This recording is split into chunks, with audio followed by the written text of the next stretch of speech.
Welcome to another episode of the CPG Guys podcast. Our co-hosts, Sri Rajagopalan and Peter V.S. Bond, explore how brands and retailers engage with consumers online, in-store, and everywhere in between.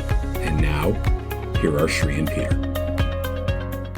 Hello and welcome everyone to this episode of the CPG Guys podcast. I am known as the closer CPG guy, and I love to discuss branding, direct-to-consumer, omni-channel retail, P&Ls, connected commerce, retail media, and marketplaces. My co-host, sometimes known as the pinch hitter CPG guy, an expert at digital shelf content, retail success, customer data, insights, and loyalty, is unavailable today, but we'll say hello to him regardless. Mr. Peter Bond, love to you. Hope you feel better and you're doing awesome. And before we get to our guests, I want to remind our audience that all of our content, including our series on profitability that featured last fall, our women's leadership series where we had female leaders featured on the show here, the month of October 2020, where Peter and I were able to donate $8,000 to the Susan G. Komen Fund, and our Founders series, which is ongoing in the first half of this year, 2021, can easily be found by simply going to cpgguys.com. But wait a minute, folks. There's even a Fresh 4 on Instagram on Sunday evenings at 8 o'clock Eastern. And that Fresh 4 is basically the 4 hot newsworthy topics in the retail and CPG industry that we get in partnership with our friends at retailwit.com. And you can find it on LinkedIn as well at 8 p.m. EDT on Sundays. Our show's content is driven by you, so do not hesitate to give us your feedback on what you want to hear more about by simply going to ratethispodcast.com/CPGguys. You can leave us a rating and review on the Apple platform. It's not me, it's Peter. He loves the number 5, so feel free to use that for the star figure. We do appreciate the direction, and join our LinkedIn growing family by simply going to linkedin.com, go to the search bar, type CPG Guys, pretty straightforward, and hit the follow button or the plus button that says follow next to it. Thank you so much for engaging in our polls from time to time. Collectively, all of this helps us shape who comes to the show, the topics we talk about, and the transformation in our industry. Our topic today is, of course, with a company on a mission to do a digital grocery marketing solution even better and keep pumping it to be the best in the industry. As more consumers buy groceries online, brands and retailers need new and innovative ways to engage with shoppers. Their contextual commerce approach to shopper marketing extends your brand's reach amongst ready-to-buy consumers outside of the retailer environment. Reaching grocery shoppers online has never been simpler, actually more doable at scale. Chicory's network spans over 1,500 recipe websites. I want to repeat that, a whopping 1,500 recipe websites, 5.4 million recipes, and reaches 100 million plus shoppers a month. I should have used the word whopping thrice over there. Recipes, is it? Chicory-powered recipes reach the primary grocery shopper in the household as they plan their purchase. So what we did is we launched a 3-part series in partnership with the team at Chicory. Something like immortalizing your brand in a meal solution by making it a solution way. Do you like to do that? We're talking about an engaging experience at scale that instantly connects you with your target consumer with a solution mindset. And of course, our first episode that has already aired was with the co-founders Uni and Joey. And guess what? One of our guests for the second part of the series is Mr. Joey Petracca himself, who has decided to come back to us, and the VP of Sales. Welcome, Joey, as the co-founder, and Meghan as the VP of Sales. How are you both today? Good, doing well. Happy to be here. Yeah, doing great. Thanks so much, Sri. Thank you both for joining us on the show today. Joey, as one of the co-founders, before we get to the questions, would you mind giving our audience the quick summary of Chicory's business, including where people can find you, Meghan, or find Chicory on the website? What's the best way to get in touch with you folks? Yeah, so Chicory is a shopper marketing platform for CPGs and grocery brands that connects them to consumers across a network of about 1,500 different recipe websites, as well as over 40 plus retailers. The best place to find us is definitely our website, which is chicory.co. You can find a lot of our content there and more about our different solutions and offerings. So I want to remind the audience that chicory.co, not chicory.com. Again, chicory.co. Thank you for that, Joey. Both Peter and I stay quite intrigued by your business and are looking forward to digging in a little deeper in episode 2 with you today. So let's jump right in to the questions that we've prepared for you. And I'll start with Meghan. Meghan, I trolled you on LinkedIn. Congratulations. And I found you had quite a career with Valassis before you came here. What brought you over to Chicory? What was the white space that intrigued you to come over to Chicory? And once you got here, what is your mission that you're trying to deliver for the consumer? Yeah, so I was with Valassis for quite a few years. Towards the end of my tenure there, I was exposed to a number of acquisitions and got to spend some time, with companies in the startup tech space and really fell in love with the culture. When the opportunity to join Chicory was presented to me, frankly, I was really intrigued by this new, exciting technology. Frankly, I fell in love with the media solution after selling programmatic for a long time, really fell in love with the idea of something that was so contextually relevant, very straightforward.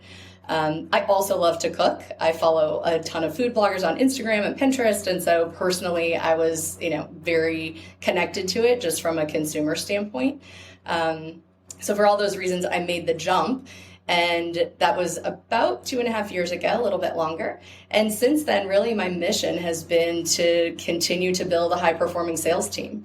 It's really about, bringing these solutions and, the shopper marketing platform to brands throughout the CPG industry, not just food brands, but also, several non-food brands. And so, in our attempt to build the sales team, it really is about, bringing the solution to different brands and driving sales across different retailer partners.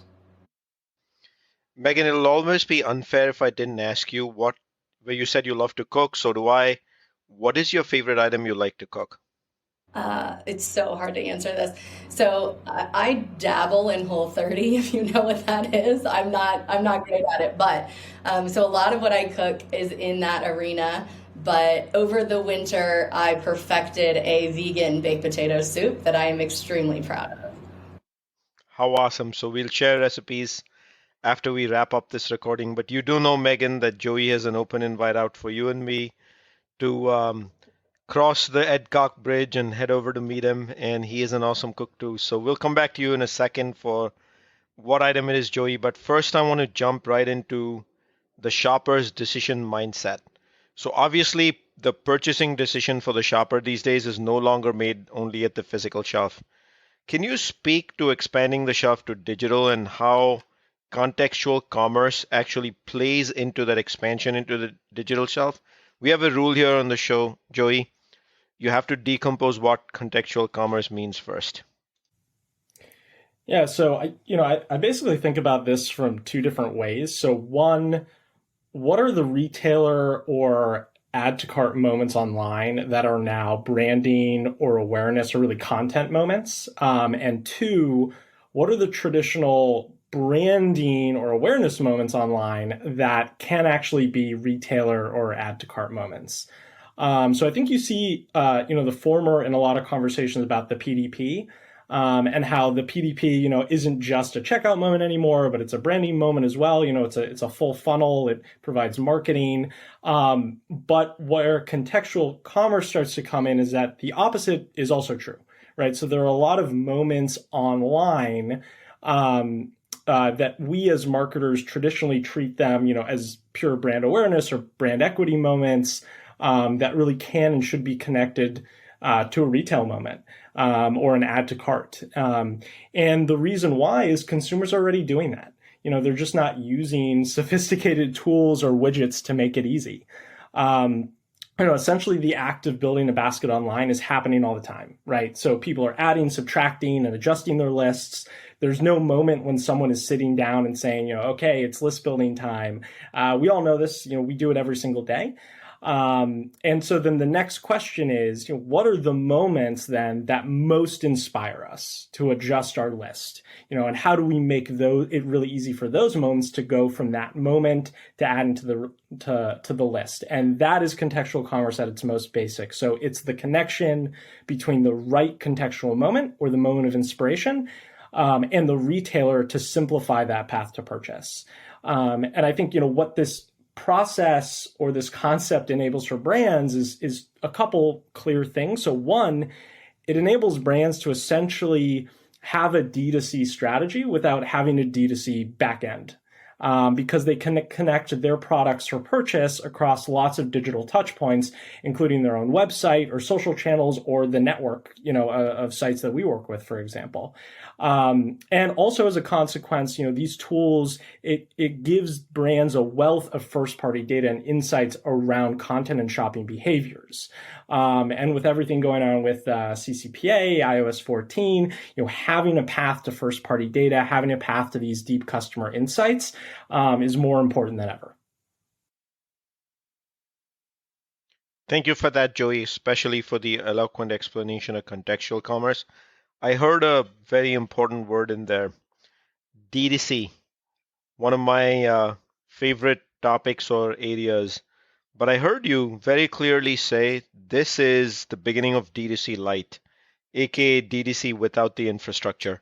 And brands can actually get to the end zone by getting to the lower funnel part of the ecosystem here by actually getting in touch with y'all with Chicory. But I'm pretty sure, Joey, not every brand is working with contextual commerce and many aren't actually doing shoppability the right way. I'd love your opinion on what are the ways one shouldn't be engaging in shoppability in this ecosystem of physical and digital, especially on the with both of them converging and digital leading? Yeah, that is a really big and important question. And I think, there's a lot of excitement going on right now. COVID has obviously rapidly accelerated e-commerce adoption in the United States. And a lot of these tools and solutions and companies like Chicory that felt maybe futuristic, 18 months ago, they're here and there's a lot of them and there's shoppability is everywhere, right? And I think, when I think of kind of mistakes or how to approach it wrong, the first thing that stands out is this rush to essentially put shoppability everywhere. And, indeed, I think this strategy opens up a lot of customer insights and opportunities. But there are a lot of questions around, actual conversions. And I think essentially having a quality user experience. So if I look at it from a consumer perspective, if I'm on CNN.com or reading something similar, am I really going to click on a display ad and go through that purchase funnel to shop? Maybe, maybe not. And even through contextual targeting, an article about Oreo production on Business Insider or something like that isn't going to be the right fit to display shoppable ads for Oreos because readers aren't in that shopping mindset. So the key is finding the right context to integrate shoppability. Where does it make sense and where can you drive actual conversions, not clicks? Of course, for us, we think that context kind of starts with recipes outside of the retailer experience, obviously. 80% of shoppers literally translate items and recipes onto their shopping list that they use while making their purchases. And recipes are 61% more likely to inspire a shopper to try a new product than the item being featured or on sale at the retailer. Some really big numbers there. I think the second thing, and this we see happening a lot, is having a strategy just around promoting a single product. So the way that people buy groceries online is through a solution mindset. And so everything we do as marketers in this space needs to approach the consumer from that lens. So for example, if I'm buying boneless, skinless chicken breast, I'm not just buying that. I'm buying dinner on Tuesday night, right? Like that's the concept. That's why I'm purchasing. And so this is the way that people buy, but it's not always the way that we market to them. A lot of what we see in this space is people promoting single SKUs, in a context that doesn't make sense. And so shoppability needs to be connected to full basket solutions and help consumers develop their cart in a holistic way.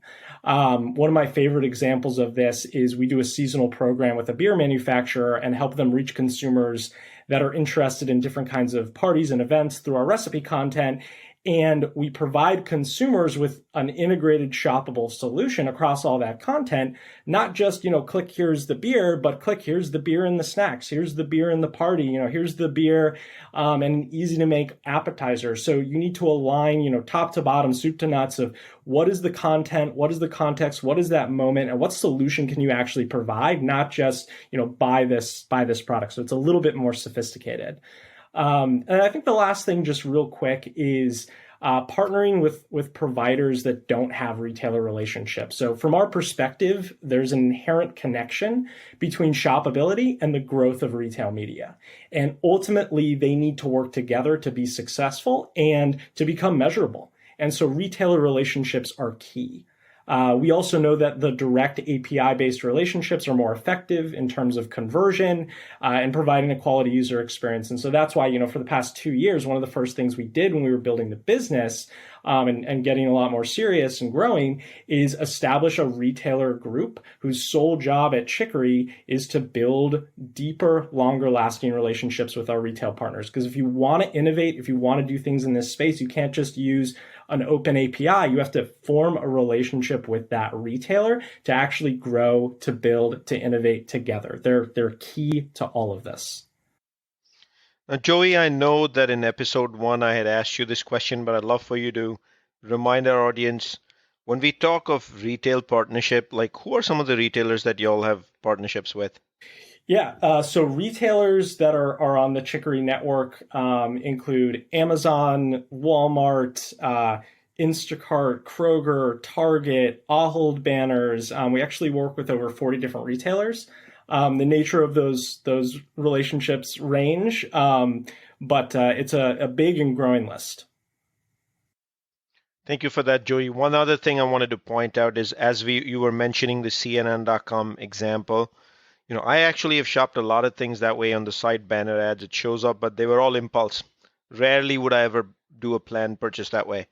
But even the nature of that advertising now, with the whole with the set of privacy changes coming in Google, Facebook, etc., I don't anticipate seeing a ton of those ads anymore in the future years. So even more, it kind of gives rise to the need for contextual commerce being narrower and a little bit more. The whole concept of recipes coming together with contextual commerce seems a lot more attractive to me than trying to drive impulse only. Yeah, I mean, there's a lot of open questions around behavioral data, especially second and third party data sets, and what's going to happen. How could I even get that ad that I'm getting today on CNN? That's huge questions around that. And then, yeah, I think the impulse purchase is a good point. I think we're all trying to replicate the store online, right? That's what we're all trying to do. And there are all these different moments. How do you replicate the end cap? How do you replicate the impulse purchase? And I think, every solution kind of has a different digital correlation.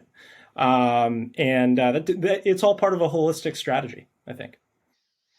So Meghan, you're the captain of business development for Chicory and also the face of Chicory to brands when it comes to discussions on partnerships. So I'd love to ask you the next couple questions. And the first of those two is, let's dive into, Joey talked a lot about how not to do shoppability. What's the wrong way of doing contextual commerce? That's why we discussed the CNN example. But Meghan, is there a right way, and what would that be? Yeah, absolutely. And Joey touched on this a little bit, but it's really about understanding, the perspective of the consumer and the moments in which they buy. So, I agree with you, right? I've bought plenty of things in off of CNN, right? Typically a pair of shoes, right? A great remarketing ad will get me every time. But the reality is we buy groceries very differently. And so understanding and putting ourselves in that consumer mindset, I would say is key. And when we have these conversations with brands, it's all about the consumer experience. Is the consumer really going to buy a single serve yogurt, right? One at a time? Probably not. That's not a realistic consumer journey. And so that's really the lens that we try to look at, it through all of our solutions and consult brands on. We do this, across our portfolio. We have different solutions that all approach this kind of similarly using that consumer lens. Primarily through our media solutions, we use that network that we've referenced, right, of 1,500 recipe sites. Thinking about it from the consumer standpoint, the value in that decentralized network is that consumers access recipe content a number of different ways. I mentioned when we started, I'm follow bloggers on Instagram and Pinterest. You might Google recipes or Google vegan potato soup and click on the first recipe that comes up. Other people look at YouTube, right? Or Tasty or Taste Me. There's recipe content everywhere. And the idea is that through this decentralized network, our media solutions really are available to reach consumers kind of wherever and however they're accessing recipe content. And so bringing that level of shoppability into the recipe, but again, also thinking about how consumers are accessing the content, and really thinking about, who they're identifying with in terms of the developer or the content provider on the recipe. I also mentioned we do a lot of this for non-food. And so I think, in the CPG world, food recipes is a natural alignment. We get pretty creative with targeting when it comes to, non-food items that are also sold at grocery retailers. And if you think about the consumer mindset, potentially for dish soap, I'm going to target recipes that are, casserole dishes and crock pot recipes, things that are ooey gooey and sticky where I know I'm going to have to soak that dish. So thinking about the consumer making that for dinner, it's not just, will my family like it? Is it easy? Can I do it? It's also like, what's the cleanup like? And so leveraging those moments, we do, similarly with air freshener or fabric cleaner, it's garlic, it's fish, right? It's stinky recipes. And so it's not just as natural as I'm an ingredient, I'm going to, advertise in recipes. There are lots of creative ways kind of digging into that consumer mindset, knowing that they're making the shopping list, knowing that they're making decisions, and how we can leverage that and, again, bring commerce to that environment. I would say on the other side of our portfolio, we offer shoppable links. We offer, the ability for brands to buy shoppability and apply it in a number of different places. We're still consistently counseling them on that idea of consumer experience, right? And, do you really want someone to convert on a 6-pack of beer? Maybe, but wouldn't it be better, right, if it comes with ping pong balls and Solo cups and a bag of chips? And it's really about that experience. That's what we want the brands to think about when they're thinking about contextual commerce. Meghan, thank you so much for telling us how to do contextual commerce the right way. But the way you described it, one of the things that I was thinking about, Meghan, is you just talked about how important it is to be part of that digital cart or the digital shopping bag, or the cart is the best description we can probably give it. And for a brand to be able to get to the lower funnel and be part of that digital cart is a big deal. Can you describe for us what is the value of getting into the digital cart for a brand and how Chicory actually enables that? Absolutely. This question comes up a lot. I think there's, inherently, we all make the assumption that getting into the cart drives conversions or drives sales. However, there's little to no data that exists to support this idea. And so the logic is there, but there's not a lot of data that gives us proof points to support it. So we actually set out to solve for this and find the answer. We did this a number of times throughout the pandemic when we were faced with questions that we couldn't find answers to and nobody was doing the research. And we really, we went to consumers. So we surveyed about 1,000 consumers through a third-party survey company and asked them what happens. What happens after you add products to the cart from an ad, from a recipe, from different environments? And, not unsurprisingly, I guess, we learned that, roughly 46% actually will convert on those products and choose that like BOPUS pickup, right? So buy online, pick up in store. But that the opportunity to convert digitally saves them time and energy in terms of resources, in terms of going to the store and doing the physical shop. Roughly 44% choose, they convert online and then they choose delivery. So understanding those different, conversion channels, or the conversion channel, I guess, is online, but the delivery channel was also important. And then the other, we also found that 30% or so actually will add products to the cart and then take their phone into the store. So they prefer to do the digital shop. They prefer to do the pick out their own items, but they use that digital cart as the shopping list. And so these are great stats. However, where this led us to fully understand is really the value of omnichannel. And so we can talk e-com all day long. We can talk, the value of getting something into the cart. The true value there is omnichannel conversion. And I think Joey said it earlier, this is one piece of the overall puzzle for, brands to give more connectivity to consumers. I will say one other statistic that we learned throughout this survey quest to find more information is that 80% of shoppers, pick up what they bought in prior weeks and repurchase. And so the idea of being first to basket or getting that position in basket, if you can get the conversion, significantly increases lifetime value. And so that I think was very eye-opening for us in understanding that just kind of pick up from last week or pick up, same brand, same quantity, same everything. And so that's been incredible learning for us as well. Awesome. Obviously, Meghan, listening to you, getting into the cart is so important, especially for the stickability aspect. If the brand makes it all the way through a checkout, the list is auto-created in most cases, and that's where it all begins. So Joey, let me ask you an interesting one over here, which is, wouldn't most recipes be brand agnostic unless it's hosted on a brand site? And so how do digital recipes connect brands to shoppers in that kind of scenario? Is it really the case that you're on 1,500 plus recipe websites and you can just open up the door and just a plethora of opportunities across the board for a brand? What's the making of the sauce over here? How you get there? And no pun intended, man. So that's a good call out. Essentially, we work with two different types of recipe providers. There are CPG partners that own their own websites or their own recipe hubs, and then there are publishing partners of ours, which range in size from small food influencers to major food publications like Delish or Taste of Home. And so the tools that we have for these different types of partners are actually pretty different. Right. So on the brand side, of course, pretty much everything that we do is around ensuring that the brand's products get into the cart, right? If something is calling for a specific product, we want the value prop of Chicory is that we can translate that, into a Walmart basket or into a Target basket or whatever, the consumer chooses. On the publisher side, though, the vast majority of content is unbranded. So the only way really that a brand in the current way things work gets to be, the butter that's called for, across every single cookie recipe during the holiday season, is if the brand pays, the publisher to create content for them, right? In influencer marketing, this would be the classic sponsored post, right? You're paying for an influencer to make a cookie recipe for you, and they're going to call out your brand.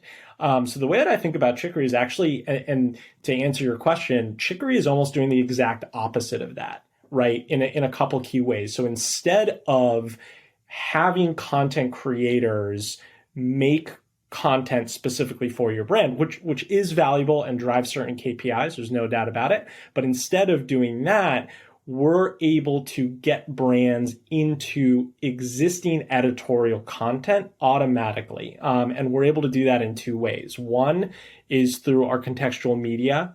So this is a little bit of what Meghan has been talking about, but what we call our in-recipe ad placements or Chicory Premium. So across this network, like cookies and butter, we can have anytime that a recipe calls for butter, automatically insert essentially a little widget that calls out your butter brand, right? Across all of this editorial content. And if somebody makes a recipe tomorrow that happens to go viral, maybe it's a small food blogger, but their recipe goes viral because it gets picked up, in these different social channels, your brand is there. You didn't have to pay for a post and hope that it went viral or hope that a bunch of people saw it. You're automatically there because there's that contextual alignment. And that's from a media lens. The other thing that we're just starting to experiment with is how do we integrate a brand end to end through that entire shopping journey? And so what I mean by that is across that network, there's also the Shoppable recipes solution. And so we're experimenting with ways for brands to gain essentially share of cart across our Shoppable recipe network. So prioritizing an advertiser's product for a particular ingredient when a consumer uses our shoppable recipe tech. And the way that works and how fundamentally our technology works is those integrations with the retailers, right? So relying on those retailer APIs to be able to select, the appropriate products for that recipe, but then also allow the brand to participate in that. Right? Essentially allow the brand to participate in that search of, when I search for butter, what's the brand that's going to get returned? What's the first thing that's going to get into my cart? And so there are a lot of ways that we either currently have or that we're experimenting with brands to have them participate. But the value all goes back to how do you take advantage of all of this unbranded content that exists out there to get your brand into that conversation with the consumer. Fantastic explanation, Joey. I love that. Whole bunch of words in there that you actually highlighted for our audience, just across the board. And if you are paying close attention, especially if you're from a brand, the most important piece of this was the word editorial that Joey used, how you can be part of that, and that you don't have to walk away and do a separate paid influencer post on another social media platform, and leverage these editorials to actually be meaningful and enter the lower funnel of marketing. So let's talk about your brand partners. And so let me ask Meghan, when a brand chooses to partner with you and actually engages in this activity of going into contextual commerce all the way down to the lower funnel with Chicory, what can they expect back from you? Tell us about, one or two success stories of what's a brand that this has worked for, and then what are some additional services they can expect from you while partnering. Joey's used the word retail media, no pun intended, very contextually today for this episode. And as well as other analytics, what kind of 1P data they can expect back from you. Give us a scope. What happens in a partnership? Yeah, absolutely. So I'll focus on the media solutions. That's probably the easiest to talk through. So, typical media metrics, right? Digital media, impressions, clicks, click-through rate, understanding that initial engagement rate.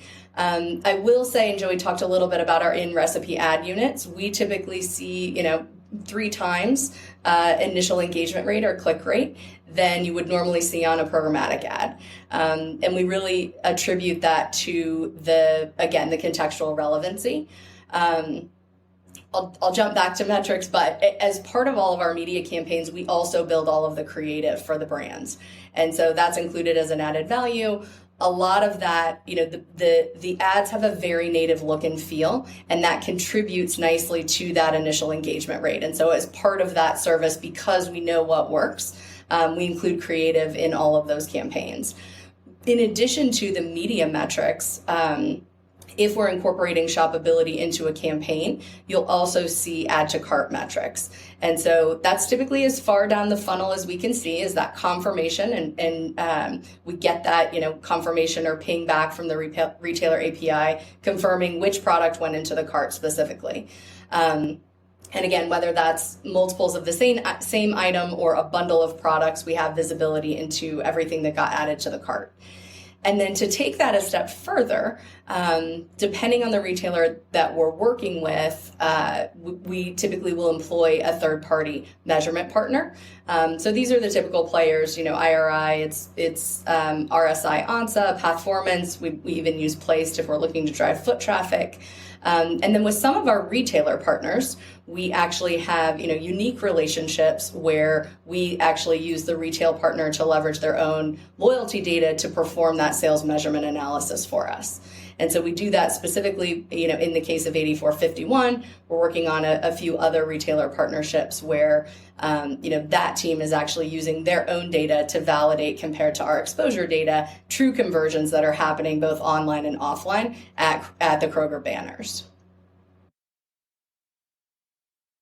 So there's data, there's media in the partnership, there's the ability to engage with a plethora of retailers, there's the ability to engage with a plethora of websites, editorials. Wow, that's a lot.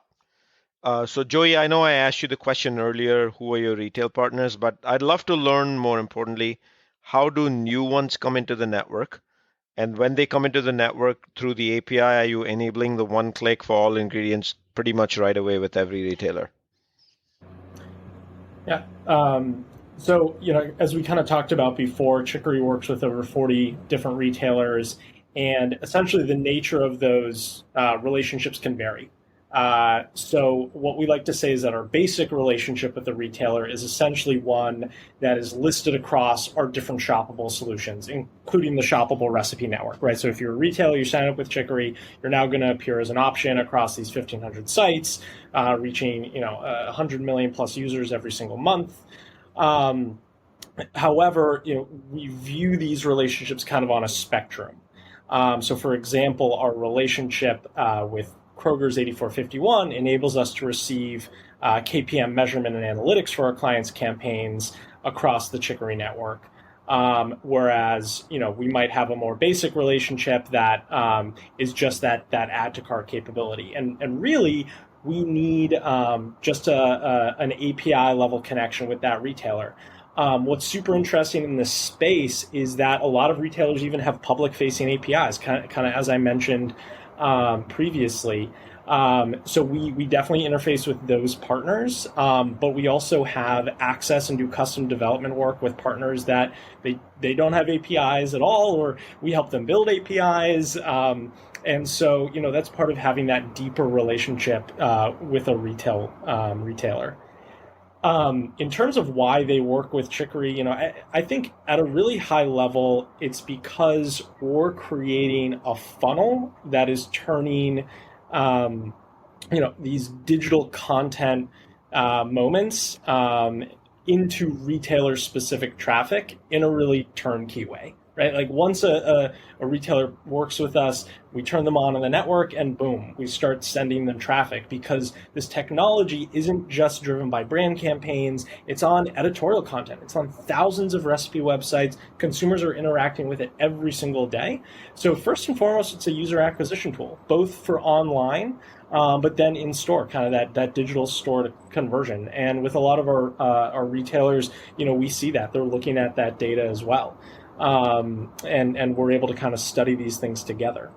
So kind of the basic user experience of how this works is if somebody finds a recipe on one of the recipe websites that we work with, they click the Chicory's Get Ingredients button, which is normally right below the ingredient list.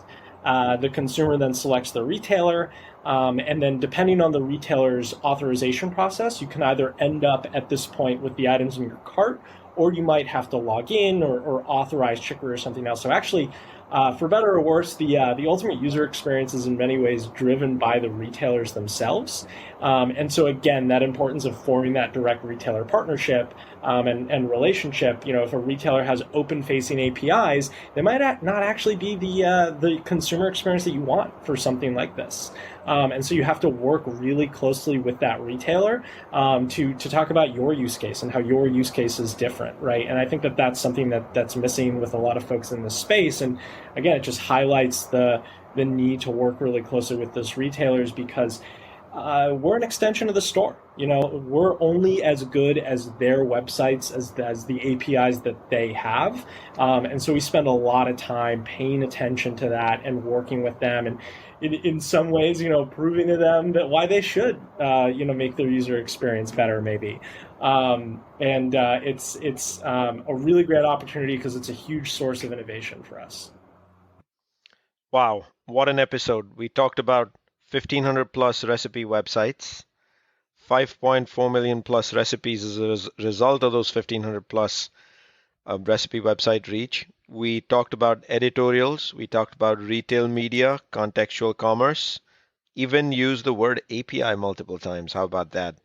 Because it's always fun to connect ourselves with tech terminology. But the bottom line, Chicory's ability to connect a brand with 100 plus million shoppers a month, I think that is the single most important learning that I have for the day. So I want to remind our audience, all of our content, you can find it easily on cpgguys.com. And do leave us your feedback. The best way to do that is simply go to linkedin.com, go to the search bar, look for the CPG Guys, join our growing organic family on LinkedIn by simply hitting the follow or the plus button once you find us on LinkedIn. Meghan and Joey, thank you so much for making time to be on the podcast today. And Meghan, I will request you to remind our audience one more time how they can find you and how they can find Chicory and engage with y'all. Yes, yeah, you can find us at www.chicory.co. That's CHICORY.co. There's great content there, including that omnichannel survey that I mentioned and included some stats. But we do have a lot of case studies online as well, so feel free to check us out there. Thank you so much, Joey. Thank you so much for being on this episode. Thank you, Shri. Thank you. I want to remind our audience that this is part 2 of a 3-part series that we have partnered with Chicory on. Of course, part 3 will appear next month, and part 1 appeared in the previous month, and that was with both the co-founders. Please do take a moment to go and listen to what Joey's fantastic explanation back there of what contextual commerce is and how brands can leverage those, especially moving from the upper funnel to the lower funnel. I call it connecting capability to outcomes. Thank you so much. And folks, we will see you soon on another episode of the CPG Guys.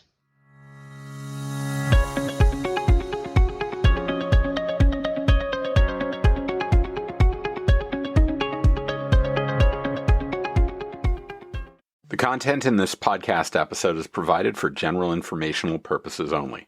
By listening to our episode, you understand that no information contained in this episode should be construed as advice from CPG Guys LLC or the individual author, hosts, or guests, nor is it intended to be a substitute for research on any subject matter. Reference to any specific product or entity does not constitute an endorsement or recommendation by CPG Guys LLC.